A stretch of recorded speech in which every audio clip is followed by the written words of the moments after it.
Hello everyone, स्वागत है सभी साथियों का टीए स्टड एग्जाम्स परिवार में।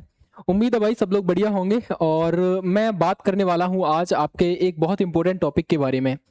आप सभी को पता है आज से आपका आबकारी विभाग में सिपाही के लिए यानी कांस्टेबल रैंक के लिए आपसे आवेदन मांगे जा रहे हैं उत्तर प्रदेश के अंतर्गत यूपी के थ्रू। सारी चीज़ें हम लोग ऑलरेडी डिस्कस कर चुके हैं, कौन एलिजिबल है कौन एलिजिबल नहीं है, क्या क्या चीज़ें रहेंगी उसके अंतर्गत। एक इंपॉर्टेंट टॉपिक बचा हुआ था जिसके बारे में मैं डिस्कस करने वाला हूं यहाँ पर। आपका एक्साइज कांस्टेबल जो होता है, जिसको हम लोग आबकारी सिपाही बोलते हैं, उसकी वर्क प्रोफाइल क्या रहती है और उसकी सैलरी क्या रहेगी और अदर अलाउंसेस क्या क्या रहेंगे, इस पर चर्चा करेंगे। ज्यादा बड़ा सेशन नहीं रहेगा, मुश्किल से 6-7-8 मिनट का रहेगा। थोड़ा सेशन को ध्यान से देखना। अगर आप फॉर्म फिल करने जा रहे हो तो आप आराम से इसको सेशन को थोड़ा ध्यान से देखिए। बात करने जा रहा हूं मैं यहाँ पर इसके बारे में। पहले तो आप देख लीजिए इसकी वर्क प्रोफाइल क्या रहती है। आबकारी विभाग होता क्या है?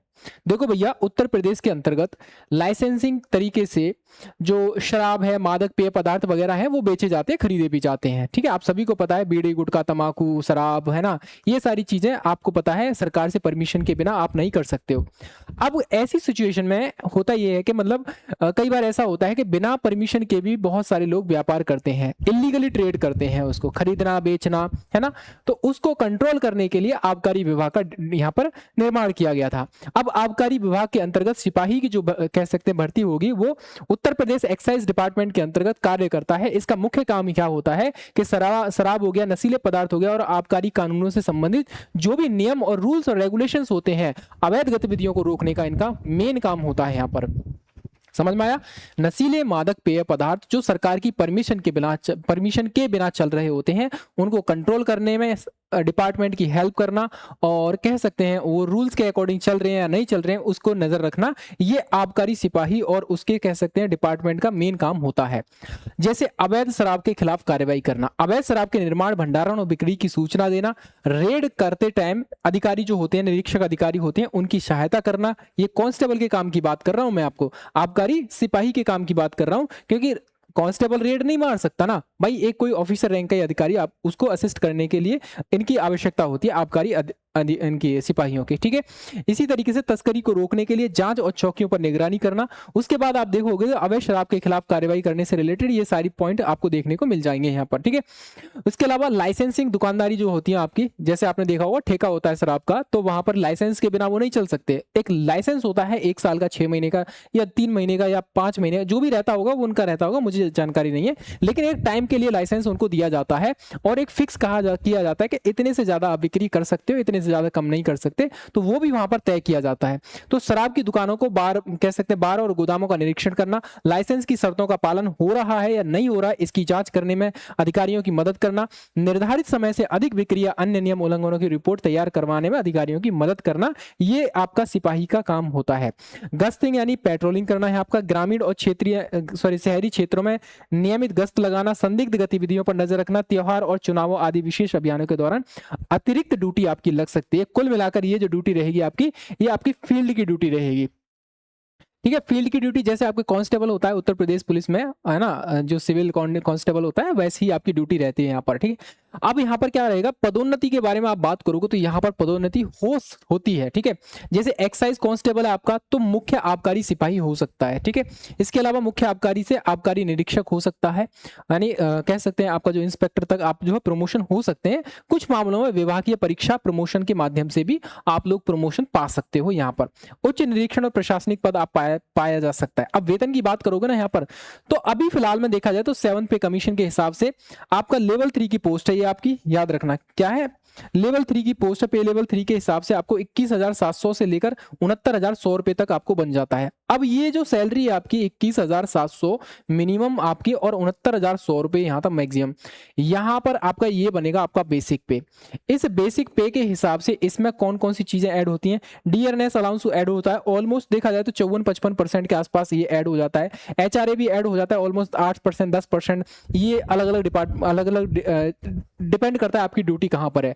नॉर्मली ड्यूटी जो होती है आपकी 3 तरीके से सेक्टर्स में डिवाइड कर रखी होती है, एक ग्रामीण क्षेत्र होता है, एक टाउन एरिया होता है, एक होता है मेट्रोपॉलिटन शहर जो होता है बड़ा। ठीक है, वहां उसके हिसाब से फिर ये एचआरए अलग होता है, टीएवी ट्रैवलिंग अलाउंसेस भी अलग मिलता है फिर यहाँ पर। तो कुल मिलाकर ये जो सैलरी मिलेगी आपको इन हैंड बात करोगे यहाँ पर, अगर इसकी बात करोगे ये 7th पे कमीशन के हिसाब से बात करोगे लेवल 3 का, तो यहाँ पर आपकी जो सैलरी है नॉर्मली 38,000 से लेकर 40,000 के आसपास आपको देखने को मिल जाएगी यहाँ पर।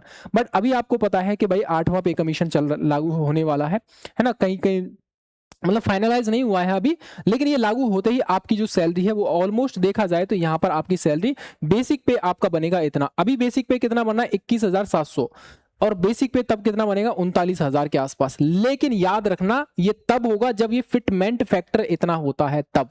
अब ये फिटमेंट फैक्टर क्या होता है, मैं हालांकि ऑलरेडी पहले एक सेशन में बता चुका हूं, है ना, एक बार हल्का सा आइडिया मैं आपको बता देता हूं। फिटमेंट फैक्टर जैसे मान लीजिए ये होता है 2.86 हो गया। अब 2.86 जो हो गया ना, जो हमारी बेसिक सैलरी है, यानी कि जो बेसिक पे बनता है उसका उतना ही गुना कर दीजिए, आपका फिटमेंट फैक्टर का इतना ही गुना कर दीजिए, 2.86 कर दीजिए। यानी बेसिक पे हमारा 21,700 बन रहा है, तो 21,700 का इतने गुना कर दीजिए, ये हमारा तब जाकर बेसिक पे बनेगा। लेकिन इतना फिटमेंट फैक्टर बनेगा नहीं, क्योंकि देश जो है अभी फिलहाल देखा जाए तो फाइनेंशियल क्राइसिस, थोड़ा बहुत जो है फाइनेंशियली बर्डन पड़ा हुआ है, तो इतना फिटमेंट फैक्टर नहीं हो सकता है। ऐसा अनुमान है कि 1.96 आपका हो सकता है इतना, ठीक है। तो 1.96 का मतलब ये है कि 21,700, ये जो 21,700 है इसका 1.96 इतना गुना इसका बेसिक पे बन जाएगा फिर आपका, यानी लगभग डबल हो जाएगा, 40-42 हजार के आसपास आपका बेसिक पे बन जाएगा। इसीलिए यहाँ पर लिखा गया था कि बेसिक पे इतना बन सकता है आपका, ठीक है।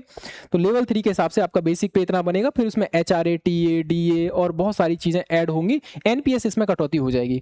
NPS आप जानते हो 8-10% के आसपास आपका कट जाता है उसमें, तो वो भी आपका रहेगा। तो कुल मिलाकर ये है कि न्यूनतम सैलरी आपको यहाँ पर देखने को मिलती है अभी के फिलहाल की सिचुएशन में। आपको मिनिमम आपको यहाँ पर 45,000 50,000 के बीच में मिलेगी। ये कहाँ मिलेगी, जो फर्स्ट वैसा होता है ना, रूरल एरिया जो होता है। अर्बन एरिया में देखोगे तो यहाँ पर आपको देखने को मिल जाएगी यहाँ पर, ठीक है। जो टाउन एरिया होते हैं वो आपको सेकेंडरी पोजीशन में रखेंगे। तो ये आपका रहेगा इस तरीके से। सैलरी यहाँ पर इतनी अच्छी खासी आपको देखने को मिल सकती है।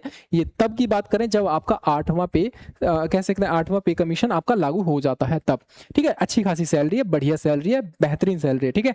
चलो भाई, इसके अलावा अदर फैसिलिटीज भी आपको रहती हैं यहाँ पर, तो जैसे आपका बच्चों को पढ़ाने का भी खर्चा होता है इनका, ठीक है। इसके अलावा आपका इंश्योरेंस का भी खर्चा होता है। इसके अलावा बहुत सारी चीज़ें आपको फैसिलिटी दी जाती हैं यहाँ पर, है ना, कैंटीन फैसिलिटी, ये सारी चीज़ें अवेलेबल होती हैं, ठीक है।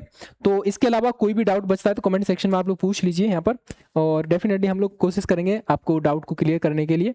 और ये था आपका सेशन था जिसमें हमने देखा कि आबकारी विभाग में आपकी आबकारी सिपाही जो होता है उसका वर्क प्रोफाइल क्या रहता है, और इसके अंदर सैलरी कितनी मिलती है, वो सारी चीज़ें। मेन पॉइंट हमारा यही था, वर्क प्रोफाइल और सैलरी के बारे में। तो इतनी सैलरी आपको मिलेगी। और हाँ, ये एक फील्ड की जॉब है, आपको फील्ड में मैक्सिमम आपको रहना पड़ेगा। और कई बार ऐसा हो सकता है कि नाइट ड्यूटी भी लगाई जा सकती है यहाँ पर 24-24 घंटे की, जैसे उत्तर प्रदेश पुलिस है ना, सेम वैसा ही आपको देखने को मिल जाता है यहाँ पर, ठीक है। हाँ, उस टाइम पे जैसे कोई तीज त्योहार होता है तो उस समय बहुत ज़्यादा तस्करी का मामला देखने को मिलता है, शराब वगैरह। जैसे होली होता है तो होली पे शराब वगैरह, नशीले पदार्थ वगैरह ज़्यादा बिकते हैं, तो उस टाइम पे ज़्यादा आपको सतर्क रहना है, ज़्यादा ड्यूटी आपकी लगाई जा सकती है। तो ये बात भी आप लोग ध्यान रखेंगे, ठीक है।